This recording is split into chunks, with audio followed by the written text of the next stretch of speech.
നമസ്കാരം. പതിരും കതിരും.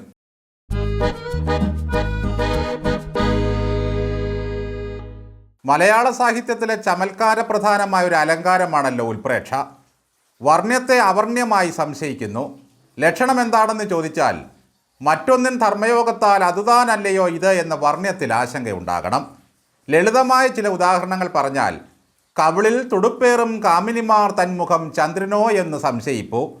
ഇവിടെ കാമിനിമാരുടെ മുഖം ചന്ദ്രനാണോ എന്ന് സങ്കല്പിക്കുകയാണ് കവി.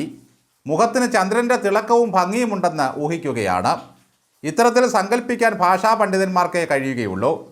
അത്തരത്തിലൊരു സകല ഭാഷാ പണ്ഡിതനാണല്ലോ നമ്മുടെ അഖിലേന്ത്യാ നേതാവായ സോ റഹീം. ഒന്നാലോചിച്ച് നോക്കൂ, സർക്കാർ നടത്തുന്ന അഴിമതികളിലൊക്കെ ഇങ്ങനെ ഉപമയും ഉൽപ്രേക്ഷയും ഒക്കെ കാണാനുള്ള കഴിവ് അദ്ദേഹത്തിന് മാത്രമേ ഉള്ളൂ. വേണമെങ്കിൽ സാധാരണമായ രീതിയിൽ ഇത് അഴിമതിയാണെന്ന് റഹീമിന് പറയാം. പക്ഷേ അലങ്കാരശാസ്ത്രവും വ്യാകരണ നിയമങ്ങളും പഠിച്ചിട്ടുള്ള ഒരാളെ സംബന്ധിച്ചിടത്തോളം പ്രയോഗക്ഷമത എന്ന ഒരു സംഗതിയുണ്ട്. അത്തരത്തിലൊരു കാര്യം വിശദമാക്കുമ്പോൾ അതിന് കൂടുതൽ ഭാഷാഭംഗിയും ശ്രദ്ധയും കിട്ടുകയായി. വി ഡി സതീശൻ്റെ നേതൃത്വത്തിലുള്ള സർക്കാർ അധാർമികമായ പല കച്ചവടങ്ങളും നടത്തുകയാണത്രേ. അതെന്താണെന്ന് ചോദിച്ചാൽ ഇത്ര മനോഹരമായി വിവരിച്ചു തരാൻ മറ്റ് ആർക്കും കഴിയില്ല. കരൾ നിറയെ ബെക്കാടി, കടൽ നിറയെ അദാനി. കേരളത്തിലെ മനുഷ്യരുടെ കരളിലാകെ ബെക്കാടി കോരി നിറയ്ക്കുകയാണ് സതീശൻ. എന്നാൽ കടലിലിറങ്ങി കാലും കൈയും കഴുകാമെന്ന് വെച്ചാലോ അവിടെ അദാനിയെ കൊണ്ട് നിറച്ചിരിക്കുകയാണ്. പിണറായി വിജയൻ എന്ന നനഞ്ഞ കോഴിയുടെ നേതൃത്വത്തിൽ സഭയിൽ കോച്ചി വിറച്ചിരിക്കുന്ന പ്രതിപക്ഷത്തിന് ഒന്നും ചെയ്യാൻ കഴിയില്ല എന്ന് മനസ്സിലായി റഹീമിന്. അതുകൊണ്ട് പുറത്തെ വിപ്ലവത്തിൻ്റെ നേതൃത്വവും കാർമ്മികത്വവും എല്ലാം റഹീമിൻ്റെ നേതൃത്വത്തിൽ DYFI ഏറ്റെടുക്കാൻ പോവുകയാണ്. എവിടെയെല്ലാം റഹീമിൻ്റെ ശ്രദ്ധ ചെല്ലണമെന്ന് അറിയാമോ?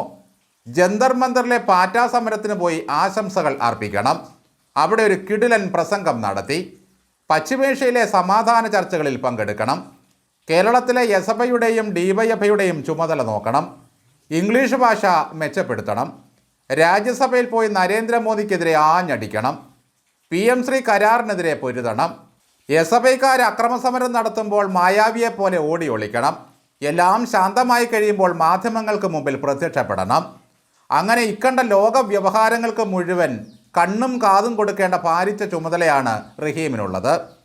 സാധാരണ ഇംഗ്ലീഷിൽ പ്രസംഗിക്കേണ്ടി വരുമ്പോൾ സോ വെച്ച് ഗ്യാപ്പ് അഡ്ജസ്റ്റ് ചെയ്യുന്നതാണ് അദ്ദേഹത്തിൻ്റെ രീതി. പ്രധാനമായിട്ടും കോൺഗ്രസ് സർക്കാരിനെതിരെ റഹീം ഉന്നയിക്കുന്നത് 2 ഡീലുകളാണ്. ഒന്ന് കള്ള്, ഒന്ന് കടല്. വീര്യം കുറഞ്ഞ ബെക്കാടി വരുന്നു എന്ന് കേട്ടപ്പോൾ മുതൽ റഹീമിന് കലിയാണ്. റഹീമാണെങ്കിൽ ഈ സാധനം ഇന്ന് വരെ ഉപ്പ് നോക്കിയിട്ടില്ല. റഷ്യൻ വോഡ്കയാണ് അദ്ദേഹത്തിന് താല്പര്യം. പിന്നെ പഴങ്ങളിൽ നിന്നും AKG സെൻറ്റർ വാറ്റിയെടുക്കുന്ന മുന്തിയ ഇനവും. മയക്കുമരുന്നിനെതിരെയുള്ള പോരാട്ടത്തെപ്പറ്റി ചോദിക്കുമ്പോൾ DYFI നടത്തിയ പോരാട്ടത്തിൻ്റെ വലിയ കഥകളാണ് റഹീം പറയുന്നത്. ആ പോരാട്ടത്തിൽ എത്രയെത്ര സഖാക്കളുടെ ജീവനാണെന്നോ പൊലിഞ്ഞിട്ടുള്ളത്. കുറച്ച് ദിവസങ്ങളായി റഹീമിനെ സസൂക്ഷ്മം നിരീക്ഷിക്കുന്നവർക്കറിയാം, അപാരമായ ചില മേക്ക് ഓവറുകൾ അദ്ദേഹം നടത്തുന്നുണ്ട്. ഇംഗ്ലീഷ് ഭാഷ മെച്ചപ്പെടുത്തുന്നതിൻ്റെ ഭാഗമായി പ്രോംപ്റ്റർ നോക്കി പറയാൻ പഠിക്കുന്നു. പഞ്ച് ഡയലോഗുകൾ പഠിക്കുന്നു. സൂപ്പർനോവ ആപ്പ് ഡൗൺലോഡ് ചെയ്ത് പഠനം തുടരുന്നു.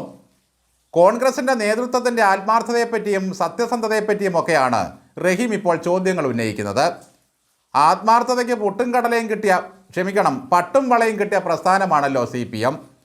വർഗീയത വിതച്ച് എങ്ങനെ കൊടുങ്കാറ്റ് കൊയ്യാമെന്ന് ചിന്തിക്കുന്ന ഒരു യുവജന സംഘടനയുടെ നേതാവാണ് DYFI ഉത്തരവാദിത്വത്തോടെ പറയുന്നു എന്ന് പറഞ്ഞ് വടകരയിൽ ചെന്ന് പ്രസംഗിച്ചത്. ആ ഉത്തരവാദിത്വത്തിൻ്റെ ഫലം എന്താണെന്ന് ഇപ്പോഴറിഞ്ഞില്ലേ? ഒരർത്ഥത്തിൽ എന്തിനാണ് ഈ റഹീമിനെ പാർട്ടി രാജ്യസഭാംഗമാക്കിയത്? അവിടെ ചെന്ന് എന്ത് കളപറിക്കാനായിരുന്നു? പരുത്തിയോളമേ നൂല് വെളുക്കുമെന്ന് പഴമക്കാർ പറയും. ഏതൊക്കെ പദവിയിൽ കൊണ്ടിരുത്തിയാലും റഹീമിൻ്റെ മെറിറ്റ് എന്താണെന്ന് കേരളത്തിലെ ജനങ്ങൾക്കറിയാം. ഭരണത്തിൽ നിന്നിറങ്ങി 2 മാസം കഴിഞ്ഞപ്പോഴേക്കും എങ്ങനെയാണ് അദാനിയെ ഇവർക്ക് വെറുപ്പായി തുടങ്ങിയത്? അദാനിയെയും സംഘത്തിനെയും AKG സെൻറ്ററിൽ വിളിച്ചുകൊണ്ടുപോയി ചർച്ച നടത്തി കുങ്കുമപ്പൂ വിട്ട പാലും അണ്ടിപ്പരിപ്പും കൊടുത്ത് സൽക്കരിച്ച പുള്ളികളാണ് ഗോവിന്ദനും ഈ പാർട്ടിയും. ആരോ ഉണ്ടാക്കി വെച്ച വിഴിഞ്ഞം പദ്ധതിയുടെ ഉദ്ഘാടനത്തിന് തുറമുഖ മന്ത്രിയായിരുന്ന വാസവൻ അദാനിയെ വാഴ്ത്തിയത് അവർ പാർട്ട്ണർ എന്നായിരുന്നു. ഭരണത്തിലിരിക്കുമ്പോൾ അദാനി ഇവർക്ക് പാർട്ട്ണറാണെങ്കിൽ അയ്യപ്പ സംഗമം നടത്തിയപ്പോൾ യോഗി ആദിത്യനാഥ് ഇവർക്ക് ആത്മീയ ഗുരുവായിരുന്നു. മദ്യത്തിൻ്റെ പേരിലുള്ള സമരമാണ് അതിലും രസം. വീര്യം കൂട്ടിയതിനല്ല കുറച്ചതിനാണ് സമരം. ടാക്സ് കൂട്ടിയതിനല്ല കുറച്ചതിനാണ് സമരം. പുതിയ മദ്യനയം വരുമ്പോൾ നാട്ടിലാകെ ജ്യൂസ് കുടിക്കുന്നത് പോലെ മനുഷ്യർ മദ്യം കഴിക്കുമെന്നാണ് ഇവർ പറയുന്നത്. പോകുന്നതിന് മുമ്പ് 930 ബാറായിരുന്നു. ഇറങ്ങുന്നതിന് മുമ്പ് 22 എണ്ണത്തിനു കൂടി അനധികൃതമായി ലൈസൻസ് കൊടുത്തിട്ടാണ് പോയത്. ഇപ്പോൾ നിലവിളിയാണ്, കേരളത്തിൽ മദ്യമൊഴുകുന്നേ. ഇനി ബാറുകളുടെ സമയം കുറയ്ക്കണമെന്നാവശ്യപ്പെട്ട് അടുത്ത സമരം വരും. 12 മണി വരെ തുറന്നു വെച്ചോളാൻ പറഞ്ഞിട്ട് പോയ പുള്ളികളാണ്. വെളിവില്ല, വെള്ളിയാഴ്ചയില്ല, വിവരമില്ല. ഭരണപക്ഷത്തിനെതിരെ പ്രയോഗിക്കാൻ എടുത്തുകൊണ്ടുവരുന്ന എല്ലാ ആയുധങ്ങളും ഒടിഞ്ഞ് 6ാം വാരിക്ക് കയറുകയാണ്.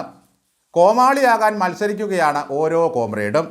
ഡിവൈഎഫ്ഐയുടെ സമ്മേളന വേദികളിൽ കാണുന്ന മുഷ്ടി ചുരുട്ടലും ആകാശത്തിനിട്ടുള്ള ഇടിയുമല്ലാതെ ക്രിയാത്മകമായ ഒരു ചർച്ചയും അവിടെ നടക്കുന്നില്ല. സമ്മേളന പ്രതിനിധികൾ കിടന്ന് ഡപ്പാങ്കൂത്ത് നടത്തുന്നൊരു ദൃശ്യവും കണ്ടു കഴിഞ്ഞ ദിവസം. വേഷമെന്ന സിനിമയിൽ മുതലാളിയായ ഇന്നസെൻറ്റിൻ്റെ പിന്നിൽ നിന്ന് കാര്യസ്ഥനായ ജഗതി കോക്രി പിടിച്ച് കാണിക്കുന്നത് പോലെയാണ് ഒരു നേതാവ് മറ്റൊരു നേതാവിനെ കാണിക്കുന്നത്.